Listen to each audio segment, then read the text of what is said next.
While 3 wins and a tie in a 5-game span could go to the heads of some teams, such success hasn't inflated the egos of the St. Louis Cardinals. After losing 5 of their first 6 games, the Cardinals had a long haul back to respectability.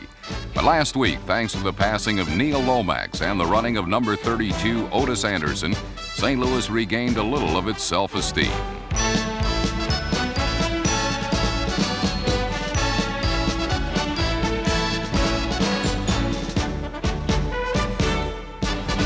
Against San Diego, Anderson outrushed the entire Charger team 113 yards to 34, while Lomax threw for 2 scores, including one to Pat Tilley, number 83.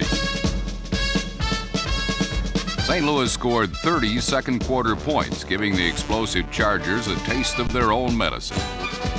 But despite an impressive 44-14 win, the 5-6-1 Cardinals are still far from being contenders in the NFC East. Playing inspired football with little or no chance to make the playoffs is a true test of character. But last weekend, like St. Louis, the 4-7 Falcons rolled up their sleeves, spit in their palms, then proceeded to give the 49ers one hell of a fight.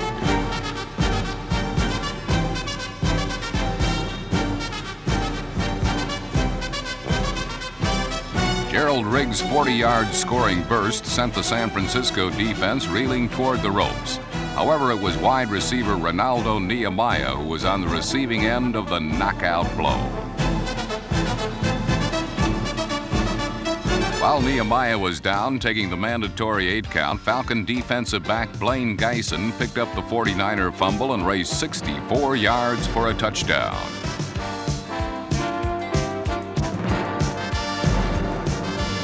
Atlanta led 21-17 late in the game. But unfortunately for the Falcons, while quarterback Joe Montana does not possess a powerful punch, his fancy footwork has dazzled many an opponent.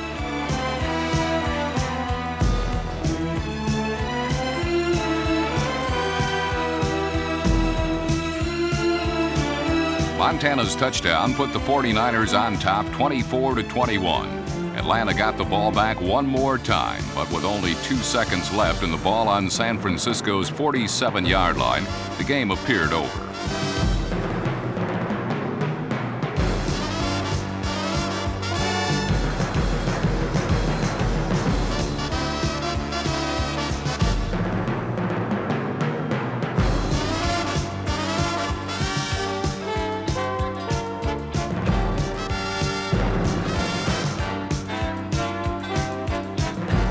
However, Billy Johnson's incredible effort as time ran out gave the Falcons a thrilling 28-24 win.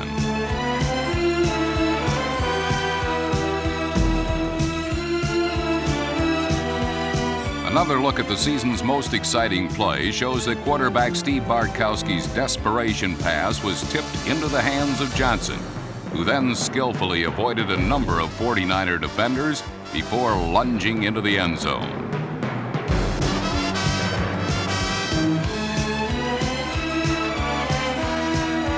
A loss to San Francisco would have all but ended Atlanta's playoff hopes. But thanks to White Shoes, the Falcons upped their record to 5-7, keeping them only 2 games behind both the Rams and 49ers in the NFC Western Division.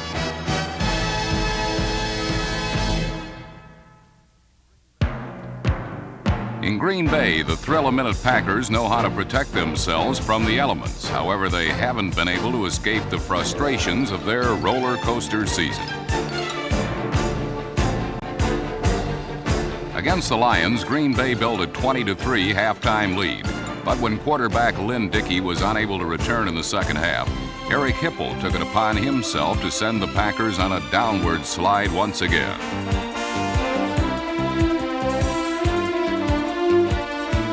Hipple ran for a score, and his fourth-quarter touchdown pass to Freddie Scott tied the game at 20. When the score was still even at the end of regulation, the Packers became the NFL's only team to play in 3 sudden death games. In overtime, Eddie Murray's field goal evened the Lions' record at 6-6 and provided Detroit with a much-needed boost of confidence to help them down the stretch drive. On the other hand, the loss kept Green Bay's fragile ego dangling on the end of a yo-yo. Considering their erratic play this season, it is no surprise that the Bengals' biggest booster sometimes seems reluctant to lend his support.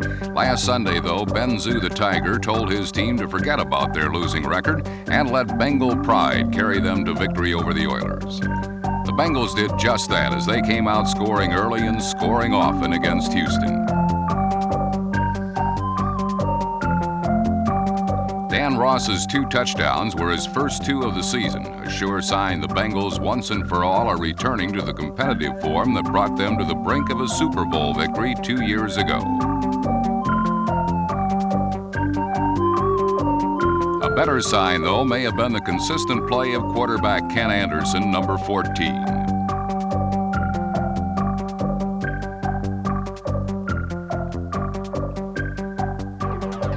With Anderson hitting on 10 of 15 passes for 177 yards and 3 touchdowns, and with fullback Pete Johnson plowing his way for 130 yards and 2 touchdowns, Cincinnati scored on its first 6 possessions. The Bengals open up a 38-3 lead and then let their defense dominate the rest of the way as they intercepted Houston quarterback Oliver Luck 3 times.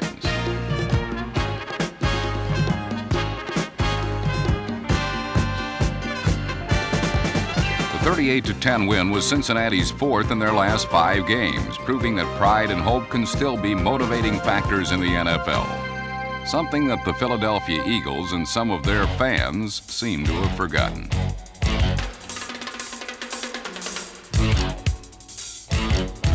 Memories of the Eagles' Super Bowl appearance have all but disappeared in Philadelphia, but then so has the Eagle offense.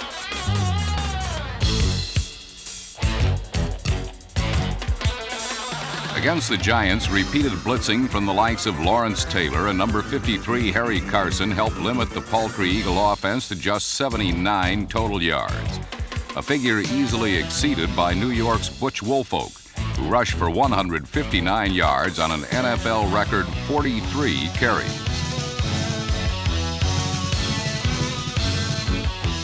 The Giants' 23-0 shutout sent the Eagles soaring downward to their 6th straight defeat. But at least Philadelphia followers had balmy weather to enjoy, even if their team did bomb out. In Florida, partisans of the Bucs had to endure monsoon-like cloudbursts as well as another embarrassing Tampa Bay loss. The Bears splashed through the Bucs for 273 yards rushing, but it was the yards gained by Walter Payton that had historical implications. For the 7th time in his career, Payton surpassed 1,000 yards in a season. And shortly before his 2nd touchdown of the game, he supplanted O.J. Simpson as the NFL's 3rd all-time leading rusher. The Bears finished off the Bucs when number 76 Steve McMichael severed the ball from Buck quarterback Jeff Comlow, setting up an easy score for nose tackle Mike Hartenstein. Chicago prevailed 27-0, but perfection has been rare for the 5-7 Bears. This trip to Tampa will be the closest they come to this year's Super Bowl. 2 teams with legitimate chances of making it down to Tampa in January are the Washington Redskins and the Los Angeles Rams. When Vince Ferragamo hit David Hill on this touchdown to put the Rams up 6-3 late in the first quarter, it appeared this battle between divisional leaders would be a close one. But seconds later, Washington let loose with another potent weapon in their arsenal that blew the game wide open. Art Monk's 47-yard option pass to number 87 Charlie Brown set up the first of 3 John Riggins touchdowns.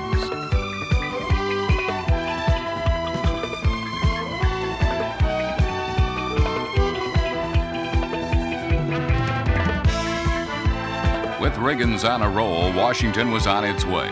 Joe Theismann added another score on this strike to Charlie Brown as the Redskins registered 39 unanswered points en route to a 42-20 rout of the Rams.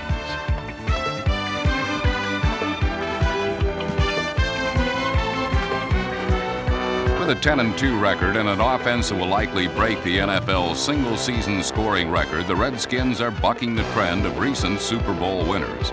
Only destiny, and maybe the Dallas Cowboys, will keep them from returning there.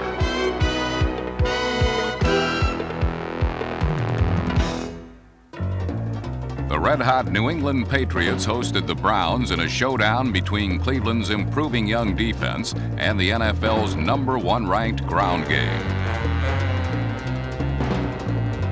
Defense won the day, but the Pats' stone hands helped a lot.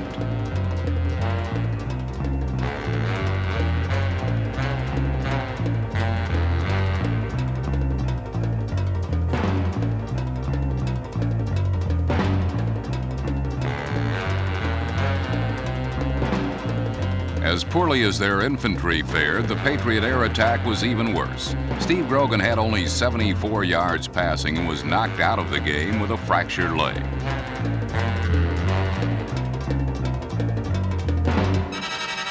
But the most damage was done by turnovers. The Browns intercepted 5 passes, 2 of them by inside linebacker Tom Cousineau, number 50, who was rapidly approaching the superstar status that was predicted for him.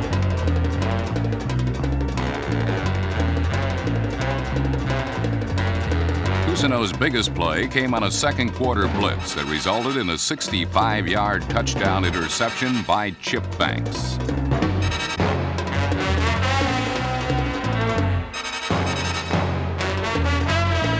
Cleveland's 30-0 romp over New England was their second straight shutout and gave them renewed reason to believe one of the AFC's 2 wild-card berths might eventually be theirs.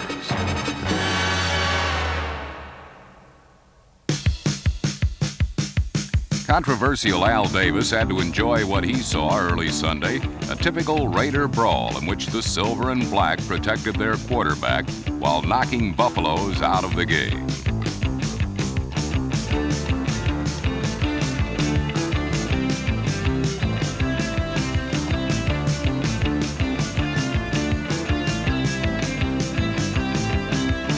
The Bills may have rolled over, but they wouldn't die. Trailing 24-3, backup Matt Kofler replaced battered Joe Ferguson and brought Buffalo back with 3 fourth-quarter touchdowns.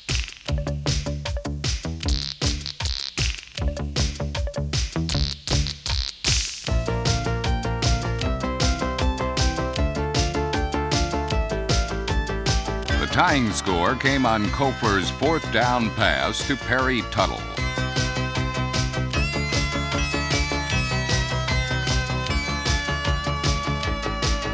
But it didn't keep L.A. from winning with a field goal on the final play of the game. In Dallas, Kansas City quarterback Bill Kenny and his young band of Chiefs were introduced to the Doomsday defense and lived to tell the tale.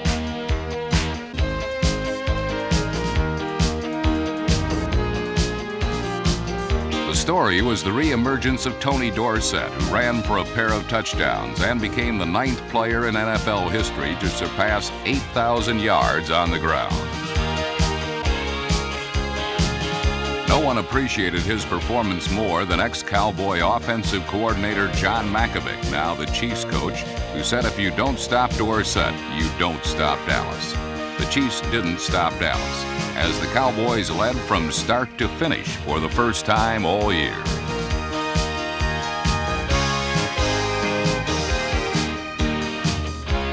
Touchdown Tony's 108 yards rushing gave him his 6,000-yard season in the last 7 years.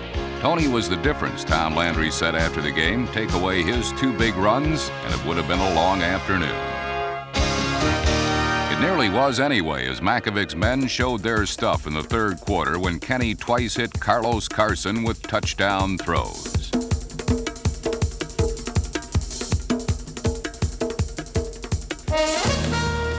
#1 draft choice Todd Blackledge entered the game in the 4th quarter and made it cosmetically closer with a short touchdown toss. But the suspense had been eliminated when a Kansas City punt was fielded by Gary Allen and returned 68 yards for the first Dallas touchdown on a punt return in 6 years.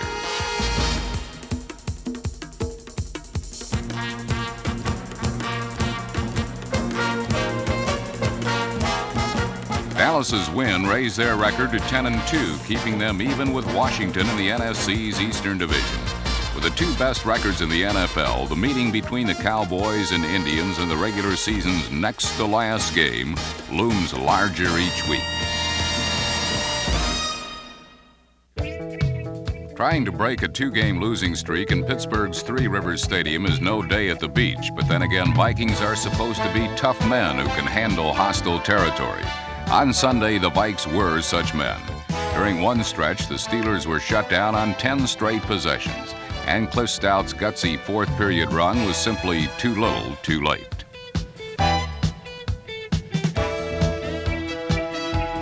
Stout completed only 13 of 30 passes against Minnesota, but after his touchdown run, he set up with plenty of time and hit a wide-open hot dog vendor in the upper deck.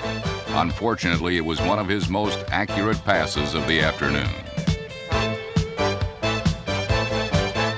Steve Dills was pressed into service without the services of his starting backfield, as both Darren Nelson and Ted Brown were out with injuries. Dills threw his most accurate pass of the day to Sam McCullum, number 84, which highlighted a hard-fought 17-14 upset Viking win. Three Rivers is a difficult place in which to win. Even the Steelers have found that out, as all three of their losses have occurred at home. Like the Vikings, the Baltimore Colts hope to be winners on the road as well, but on the way to the Orange Bowl, Frank Kush saw an ominous sign that would send Baltimore's playoff hopes on a detour. It was rush hour for Don Shula's Killer Bees, as collisions and pileups were the order of the day. And it was Baltimore's Mark Herman who was the pedestrian stuck in the passing lane.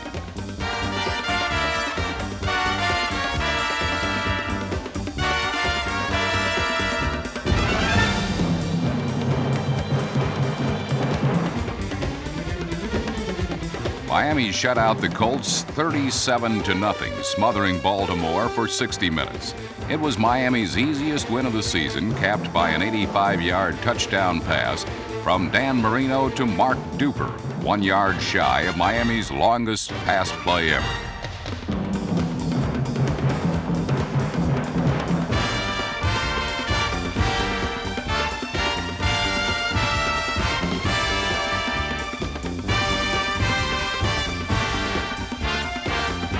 The Dolphins piled up over 400 yards on offense, and their rout kept them atop the AFC East at 8-4. Over in the AFC West, it looked like a rout was set to take shape as well. With Steve DeBerg out for the season with a shoulder injury and John Elway riding the bench with the flu, who could guide the Broncos against the visiting Seahawks? Well, he wears number 8. He quarterbacked at Texas A&M, and his full name is Gary Wayne Kubiak.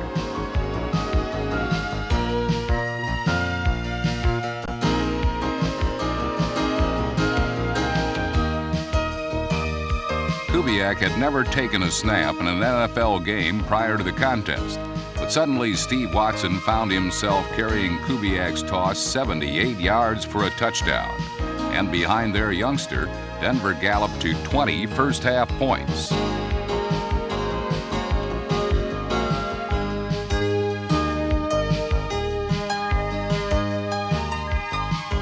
Seattle's Dave Craig shook off 3 first-half fumbles and hit Byron Walker with a 50-yard bomb with 43 seconds remaining before intermission to get the Hawks on the board.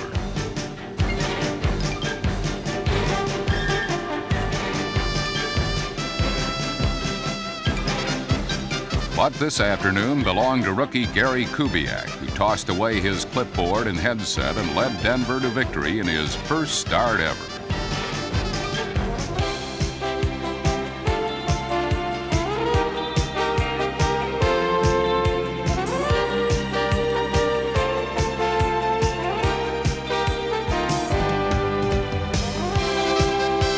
Kubiak's 7-yard run set the stage for a furious Seahawks rally as Dave Craig finished the day with 420 passing yards and 3 touchdown passes, one to Charlie Young late in the game.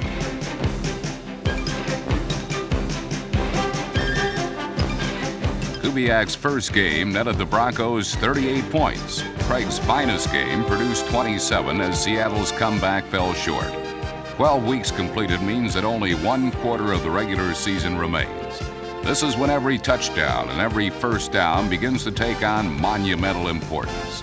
It's nail-biting time in the NFL.